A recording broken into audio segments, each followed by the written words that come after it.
Aarangkada na sa Huwebes ang dagdag singil sa pamasahe. Mararamdaman na ng mga commuter ang epekto ng mahal na petrolyo. Kabilang sa mga magtataas pasahe ang mga jeep, bus, taxi, pati na TNVS. Nasa frontline ng balitang yan si Gerard de la Peña.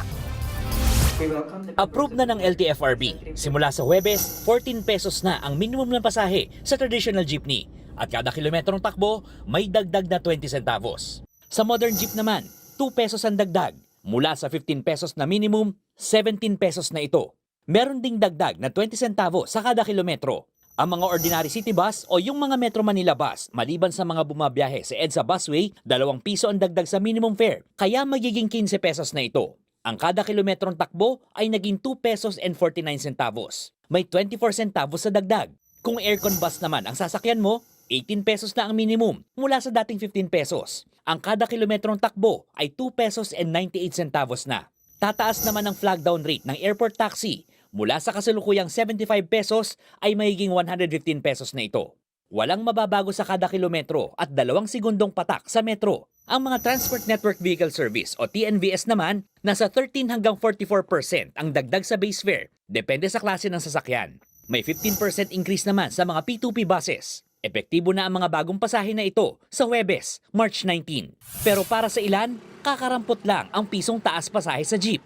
Daig pa namin yung nanlilimos sa gobyerno. Mas malaki pa yung kinikita ng mga badyaw na sumasabit sa mga jeepney namin na wala namang kinukonsumo. Pakonsuelo di bobo ang ibinigay po sa transport group. Hindi po ito tulong. May tutulong po ba sa inyo yung dagdag? Malabo po. Yung piso lang, yung gasino lang yun.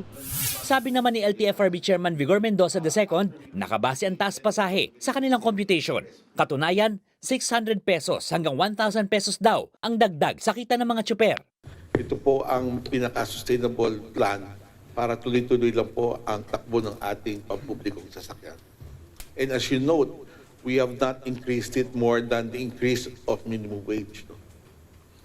Halos sinabayan lang natin yan.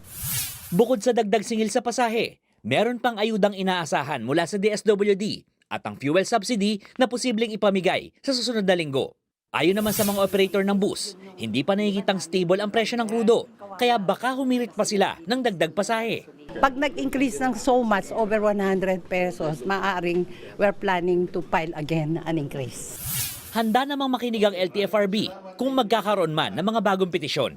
Sa ngayon, may nakabinbin pang petisyon para sa taas pasahe sa mga motorcycle taxi, regular taxi at UV Express. Paalala naman ng ahensya, sa oras na bumaba na ulit ang presyohan, ay agad sila mag-uutos ng provisional fare reduction.